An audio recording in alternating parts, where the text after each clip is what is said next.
Hello guys, welcome to the faction. This is Skunk8 Monster, and I'm here for the second of two parts to talk about, in my own personal opinion, what magic spamming is and alternative ways to use magic.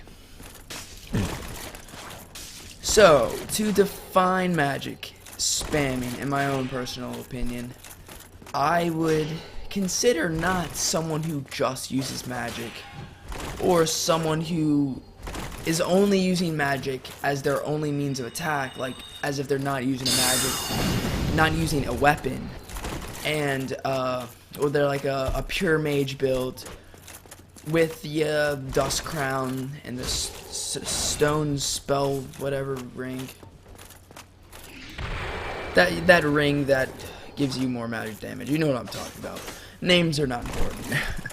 But someone who's getting the full benefit of using magic, that's going to be the type of person that I'm not really talking about. Someone who's using all magics, not all magics, but more than just one. Let's say if they're using a Crystal Soul Spear, Homing Crystal Soul Mass, Dark Bead Pursuers, and they're using them all, rotating between them, using them locked, unlocked, and using them in all different ways, then I'm not really talking about that particular use of magic. That's one way to use magic, to purely use magic and to be always attacking from a range. Like, it's not bow spamming. If you're using a bow and you're shooting it the whole time, that makes no sense. But yet you are shooting arrows over and over and over. But it's just the way that you do it that makes people not want to play against you, and makes people just ultimately angry when you fight them.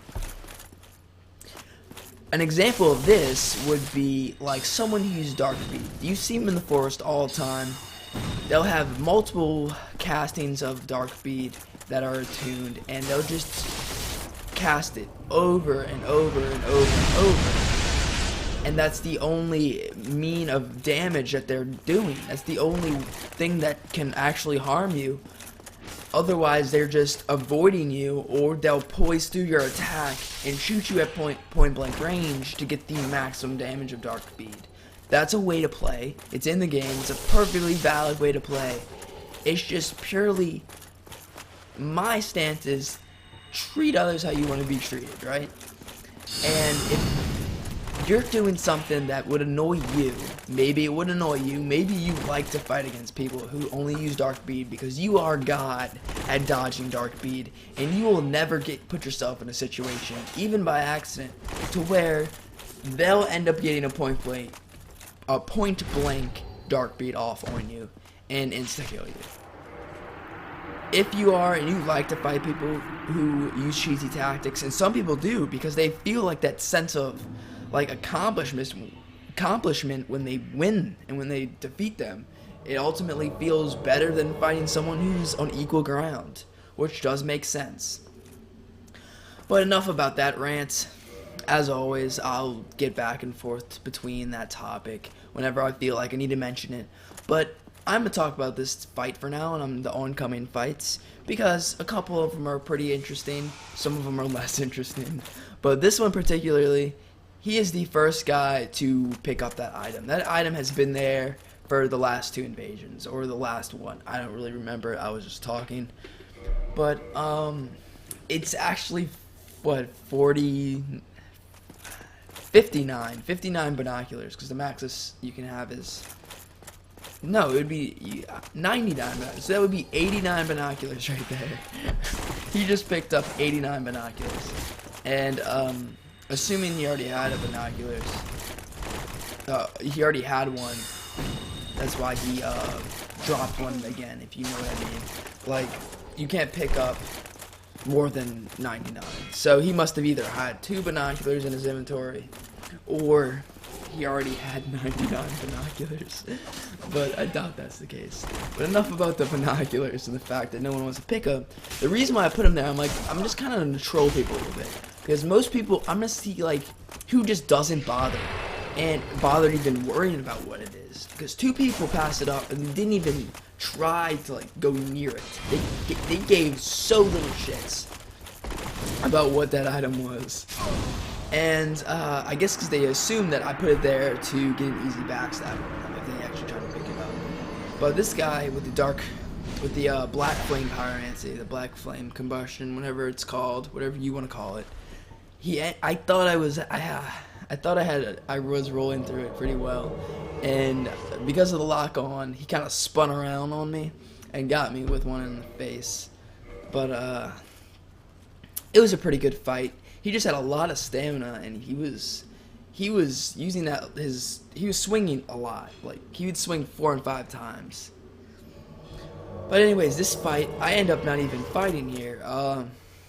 Actually, the first guy got summoned, and then I actually summoned the guy a little bit afterwards. I summoned the first one, and they both end up coming in, which doesn't always happen. Normally, I'll get like one that gets failed, summoning failed.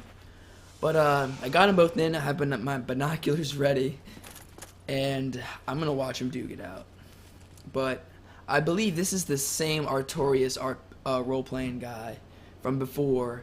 And then there's this guy who's using the halberd, and he's kind of like, he's making the Artorias guy change his play style.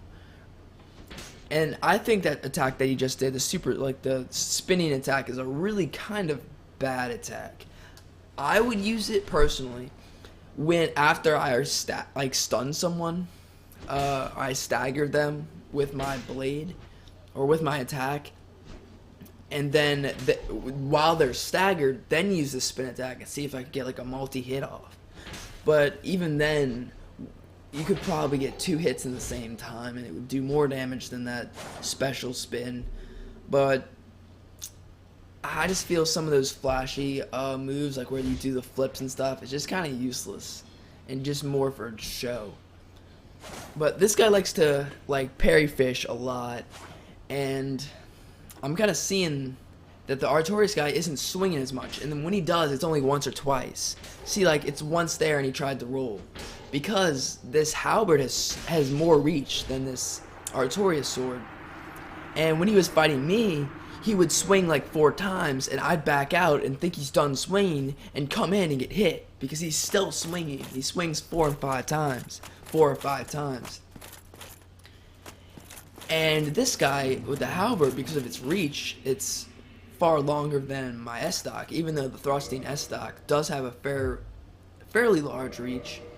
But he's just kind of hitting him outside of his range with no effort whatsoever. So the Artorias guy kind of slowed down with the draining his endurance every time he goes to attack, to just swinging once or twice, which is kind of cool to see how he adapted, and smart of him for adapting. Because it would be pretty embarrassing if he just sits there, keeps swinging while he's out of his range, and the other guy's just hitting you with his halberd. But anyways, this guy, I already knew he likes to parry, so I'm not gonna be constantly attacking. I'll get random attacks off rolls and try to attack him when he swings or when he's parrying, and I'll try to attack him from the side so he can't, of course, parry me. But this guy, it's something I haven't been doing. It's probably because of this particular build, but I haven't been two-handing much at all, really. Normally I go back and forth between one-handy, two-handing, and light attacks, heavy attacks, to get more variation, to kind of confuse the opponent more. But I don't think in this video or the last one, I two-handed at all. And I think I mentioned that as well, that I pretty much never two-handed, which is actually, and there I go, two-handed right now. But I like to take full advantage of two-handed movesets, not because they're going to do more damage, because I'm using a dexterity weapon, and my strength is maxed out, so I'm not benefiting from two-handing really at all. So, there's really no need for me to two-hand, but I just like the benefit of the moveset, and people will fight differently when you don't have your shield up. So sometimes I'll just take my shield off and put on just the talisman, I guess it's called. I'll just have the talisman in my left hand with my sword out in my right hand, And just because I don't have my shield out, they'll play differently. And it's kind of weird and interesting to see how people change just when you switch stuff. But normally I'll have 2 weapons in my right hand, and I'll be constantly switching back and forth, making full use of the single-handed and two-handed movesets of both the weapons. So pretty much the person's never going to be able to predict what type of attack I do. And a lot of times I'll do a longer range, like a spear. If I'm using a dex build, I'll use a spear and maybe like a shottle. So the shottle, once I pull the shottle out, they're gonna be scared. Okay, I don't want to shield. I gotta watch out for that heavy attack. When really the heavy attack isn't a big deal. I mean, it's quick and you can't block it, but it doesn't do that much damage, really. And it's pretty easy to parry. But this guy is the first guy that I dropped a humanity for him. Right there, I'm like, I just feel like doing something nice, and he accepts my gift because he sees me drop it, so he knows it hasn't just been sitting there. But he beckons me around, and I come over by him. He picks it up just so he knows that I'm not gonna backstab him. But he gets a little excited, and by this guy's armor and his weapons, the only thing that's throwing me off to think that he's like in new game, like very new game, is the fact that he's using the blood shield. That's the only thing that's tripping me up, because you'll see that this guy is a pretty low level, and he's actually going to drop something for me, but I never did figure out what it was because I have 99 of everything.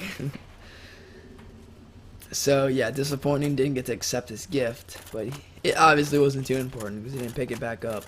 So thanks, dude, for not giving me a valuable gift. I gave you a humanity.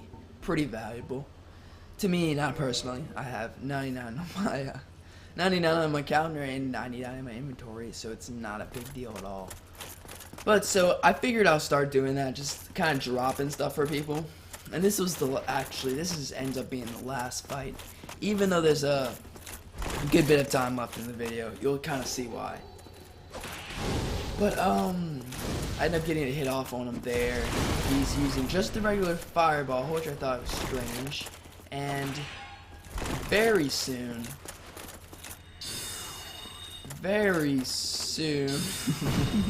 gotta just, pass the time waiting for something interesting to happen. Whoa, that was interesting. And that riposte, I'm scared. Hornet Ring, psych. I think it's pretty much unupgraded. So this is something, okay, this guy has just started. I feel really bad. I don't want to just destroy them. Because, like, I'm one of the guys, like, I want to have fun. I want it to be a challenge. I'm not going to just demolish him when I don't need to. Like, what am I going to gain from killing this innocent invader that's trying to invade people much lower level than me? But he ended up getting, I don't know what to do. I'm starting through my inventory. I'm going to the dashboard. I finally decided to take off my weapon. I'm like, okay, this should be more fair. I'm hoping he keeps his weapon out. So I'm thinking, okay, my fist and his weapon probably does about the same damage, or my fist does substantially less, but his health is probably less. So I'm making all these calculations. But the cool guy that he is, he ends up taking off his weapon and using his fist. I'm like, dude, you're never gonna kill me with your fist. I just have too much vitality. I'm not trying to say that I'm like better than him. Me and my friends a lot of times will do stupid fights. Like, we'll use unupgraded daggers and just like fish for parries with the Hornet Ring, even though the parry with a dagger and a Hornet Ring, if it's an unupgraded dagger, probably only does like a couple hundred damage. But when you're naked and everything stuns you, it can be pretty annoying, but in pretty interesting fights. We'll even use like shields, and I kind of fast forwarded it so you wouldn't have to sit through a 10-minute fight of me punching him to death. But me and friends will also do things like shield only fights. I personally like the thrusting shield. I don't remember what it is, but it's that shield with a spike on it. You know it when you see it, but I'll use that because it does solid damage, and I'll use Kirk shield because it does bleed damage with like its kind of shield bash attack, and I'll put the Kirk shield in the left hand so I can do the shield bash, and I'll have the other one in the right hand so I can just swing it, because you can kind of just swing that one. You gotta thrust it like a thrusting weapon, which is kind of cool. But it's a pretty good combo for shield only fights. But my friend that I like to do this with, who is about to start up a YouTube, he's just ordering his equipment. He was a little bit behind on me. He's also part of the faction, if you wanna use that term. But he likes the bone wield shield, and the bone wield shield, I think it's cool. It does a lot of damage if you hit them with it, but when you're fighting someone with the bone wield shield, you can almost expect them to be using that attack, and that attack is really easy to dodge, because they pull it back and then pull it forward. So like there's plenty of time for you to adjust to it. So I feel like the Kirk shield's better because it's got that bleed and it's quick. But you know, I'm sure there's a lot of people that like to do some serious shield fighting, but I doubt it. But we even do like fist weapons only, like +5 cetuses or quesadillas, whatever you want to call it. Like quesadillas, if you like Mexican food. But this fight, it dragged on forever. Even like the fist fights with me and my friend, we don't even fist fight because it takes too long. Try to take out 1800 vitality or 17 something vitality when you're doing, what, 3 damage a hit? I don't even know. 1 damage a hit, 2 damage a hit, I don't even know. It's very small. Those fights could be 20+ minutes if we did it that way. Who wants to do that just to be invaded and then have to put equipment on to fight the invader? Because invaders never, they don't care. Random invaders don't like fun. But that's not always true. But this guy, he tries the humanity with the humanity that I gave him. But it doesn't work out. I'm like, I really don't want to sit here for another 10 minutes to take out your entire health bar again. But this is it. Peace, guys.